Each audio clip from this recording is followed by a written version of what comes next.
मध्य west central railway Jabalpur zone के द्वारा 31 जुलाई 2023 को यहाँ पर जीडीसी के नोटिफिकेशन जारी किया गया है, जिसमें सहायक लोको पायलट, टेक्नीशियन, जेई और ट्रेन मैनेजर की कैटेगरी की पोस्ट यहाँ पर जारी की गई है। अब इसमें मैं बता दूं कि इसमें सभी रेगुलर कर्मचारी फॉर्म अप्लाई कर सकते हैं जीडीसी में।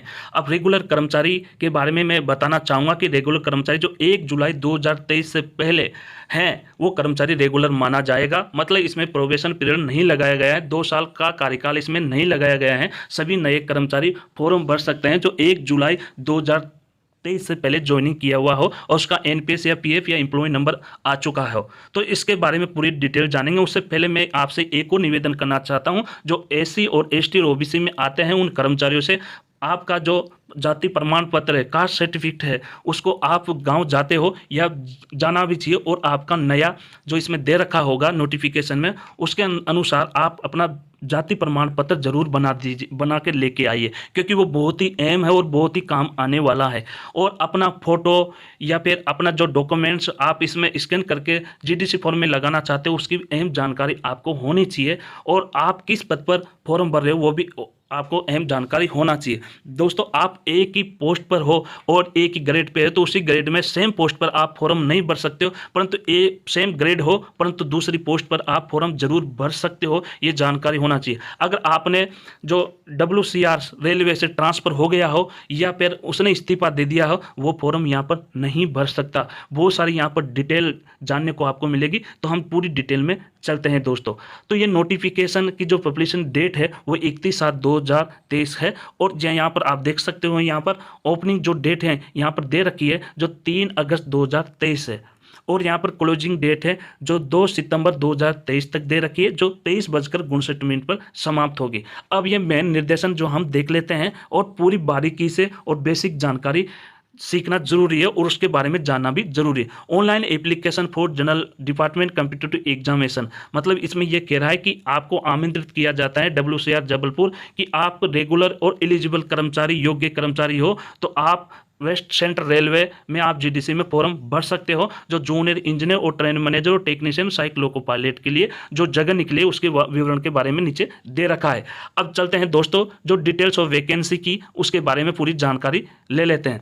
अब पहला है, इसमें पहला ही भाग आप इसमें देख सकते हो कि ALP टेक्नीशियन कैटेगरी की जो पोस्ट है वो कितनी निकली है, बहुत ही ज़्यादा। और आप जानते हो कि WCR में कोटा डिवीजन आता है, भोपाल डिवीजन आता है, जबलपुर डिवीजन आता है, जिसमें ग्रुप डी के काफ़ी कर्मचारी है, और आप अपनी मेडिकल स्टैंडर्ड और अपनी क्वालिफिकेशन के अनुसार ही फॉर्म भरिए। अब देखते हैं, चलते हैं दोस्तों। इसमें पहला दे रखा है असिस्टेंट लोको पायलट। अब ये मैंने बता दिया कि ये सेम ग्रेड, मान लीजिए आप लोको पायलट में हो तो आप फॉर्म भरना चाहते हो तो टेक्नीशियन में भर सकते हो, और टेक्नीशियन लेवल 2 में 1900 ग्रेड में हो, सेम ग्रेड में, तो वो आप लोको पायलट में फॉर्म भर सकते हो। परंतु सेम ग्रेड में हो और सेम पोस्ट के लिए फॉर्म बहुत ही जरूरी है जानना आपके लिए, जिसमें लेवल 2 में ये वैकेंसी है जो असिस्टेंट लोको पायलट की होती है, और इसकी बेसिक की शुरुआत जो होती है वो 19,900 होती है। वो मेडिकल स्टैंडर्ड आपका होना चाहिए A1, जब जाकर आपका असिस्टेंट लोको पायलट में फॉर्म भर सकते हो। मैं एक और महत्वपूर्ण बात बताना चाहता हूं कि आप अपना एक ही फॉर्म अप्लाई कर सकते हो, एक के अलावा दूसरा फॉर्म अप्लाई नहीं कर सकते, इसलिए सोच समझ कर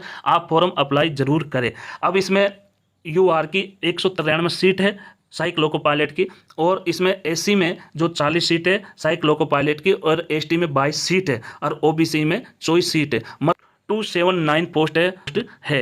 अब नीचे चलते हैं दोस्तों, यहाँ पर टेक्नीशियन की भी जो दे रखी है पूरी, मतलब टेक्नीशियन और असिस्टेंट लोको पायलट की 360 पोस्ट यहाँ पर दे रखी है। टेक्नीशियन ग्रेड 3 जो इलेक्ट्रिकल और DCL के लिए जो है वो भी यही बराबर है कि लेवल 2 और बेसिक वो ये। इसका केवल मेडिकल स्टैंडर्ड B1 है, और इसमें UR की 4 सीट है, SC की 1 सीट है, और ST की 1 सीट है, OBC की 3 सीट है, और 9 सीट टोटल यहाँ पर है। उसी तरह से टेक्नीशियन ग्रेड 3 आप इसमें सिंगल टेक्नीशियन ग्रेड सिंगल है ना, और ट्रैक मशीन, टेलीकॉम और TRS में यहाँ पर ये जगह निकाली है। टोटल ये जो है वो पोस्ट सहायक लोको पायलट और टेक्नीशियन की मिलाकर 360 यहाँ पर पोस्ट निकाली गई है। नीचे चलते हैं, और नीचे यहाँ पर जेई कैटेगरी की पोस्ट यहाँ पर दे रखी है, जिसमें जूनियर इंजीनियर जो PV इंजीनियर विभाग में है, और ये आपको बता दूं कि 4200 ग्रेड में आता है, आप सब जानते हो, और 35,400 इसकी बेसिक होती है, और इसका मेडिकल स्टैंडर्ड होता है वो A3 होता है। UR की 10 सीट है, SC की 3 सीट है, ST की 1 सीट है, और OBC की 6 सीट है, और टोटल 20 सीट PV पीवे जेई के लिए हैं। दूसरा है जो जेई है CNW के लिए भी यही है, टोटल 6 पोस्ट है हो, और इसके लिए मेडिकल होता है वो B1 होता है। और उसी तरह से जूनियर इंजीनियर जो TRD है उसके लिए भी इसके लिए मेडिकल A3 है, और ये टोटल 6 पोस्ट है। और जूनियर इंजीनियर TRS के लिए भी टोटल 6 पोस्ट है। मतलब ऐसे करके जूनियर इंजीनियर की टोटल 48 सीट है। अपनी जो 3 साल का डिप्लोमा किया हो तो वो फॉर्म भर सकता है अपने अपनी क्वालिफिकेशन के अनुसार। नीचे चलते हैं, जो ट्रेन मैनेजर के बारे में हम जान लेते हैं। तो ट्रेन मैनेजर की जो लेवल 5 में आता है, 2800 ग्रेड में आता है, और इसकी 29,200 बेसिक होती है। और इसमें मेडिकल A2 आपको चाहिए, और इसमें UR की जो है 14 सीट है, AC की 4 सीट है, और ST की 1 सीट है, और OBC की 7 सीट है। टोटल मतलब 26 सीट यहाँ पर है ट्रेन मैनेजर की। तो ये बहुत ही महत्वपूर्ण है। और नीचे चलते हैं, जो बहुत ही ज़्यादा डिटेल यहाँ पर मिलेगी। इसमें ये भी कहा गया है कि आपकी क्वालिफिकेशन, मेडिकल स्टैंडर्ड और सुटेबिलिटी है तो आप फॉर्म भर सकते हो अपनी योग्यता के अनुसार। और IRMM के अनुसार आपका मेडिकल फिटनेस होना जरूरी है, यहाँ पर ये बताया गया है। और इस वेबसाइट पे जाकर आप जो IRM की जो वॉल्यूम नियम है तो चैप्टर 5 का, तो इसमें जानकारी ले सकते हो इस वेबसाइट पे जाके।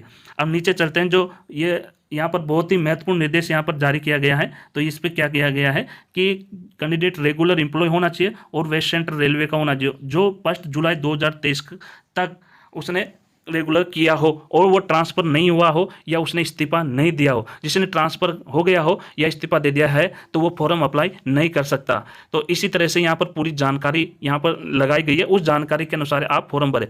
और इसमें यह भी महत्वपूर्ण यहाँ पर दिया गया है कि फॉर्म भरते समय अपनी ईमेल आईडी और अपने मोबाइल नंबर वो जो स्थायी हो आपके पास है, नहीं हो तो आप बना लीजिए। तो इसी तरह से ये नोटिस आप देख सकते हो, इसमें पूरी जानकारी यहाँ पर दी गई है। परंतु कास्ट सर्टिफिकेट आपको जरूर बनाना होगा, और अगर नहीं है तो नया बना लीजिए।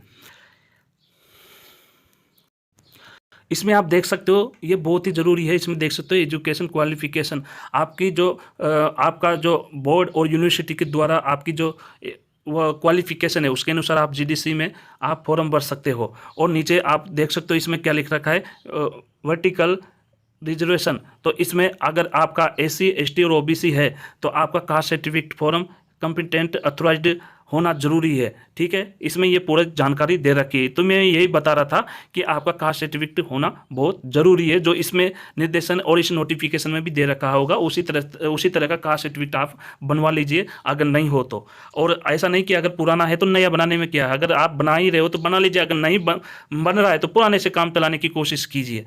तो ये पूरी जानकारी इसमें दे रखी है। तो यहाँ पर यह है कि जो रिक्रूटमेंट प्रोसेस है वो टेक्नीशियन की जो पूरी जानकारी उसके अनुसार ही है कि पार्ट 1 का पेपर होगा तो 90 मिनट का होगा, क्वेश्चन शो होगा। तो उसी तरह से अगर इसमें पास होते हो तो पार्ट 2 में आप प्रवेश करते हो, पार्ट B में। तो इसी तरह की पूरी ये जानकारी यहाँ पर दे रखी है। इसी जानकारी को फॉलो करते हुए और अच्छी तरह जानकारी लेते हुए आप फॉर्म भरें। इसमें आप देख सकते हो कि स्टेप्स और सबमिट ऑनलाइन एप्लीकेशन, जब आप step by step online application करते हो तो पासपोर्ट साइज का कलर फोटोग्राफ होना चाहिए, सिग्नेचर, और ये पूरी जानकारी इसमें दे रखी है। तो ये पूरी जानकारी भी आपको याद रखना है, उसके अनुसार ही फॉर्म भरना है। इसमें ये देखो एम्प्लॉय नंबर भी होना चाहिए जो मैंने बता दिया था, और न्यू रजिस्ट्रेशन करने के लिए पूरी जानकारी होना चाहिए कि न्यू रजिस्ट्रेशन करने के लिए आपके पास ईमेल होना चाहिए, मोबाइल नंबर होना चाहिए। तो ये पूरी जानकारी होना ज़रूरी है आपके लिए। तो ये ज़रूरी है, ये सभी अच्छी तरह से जानकारी करके आप फॉर्म भरें।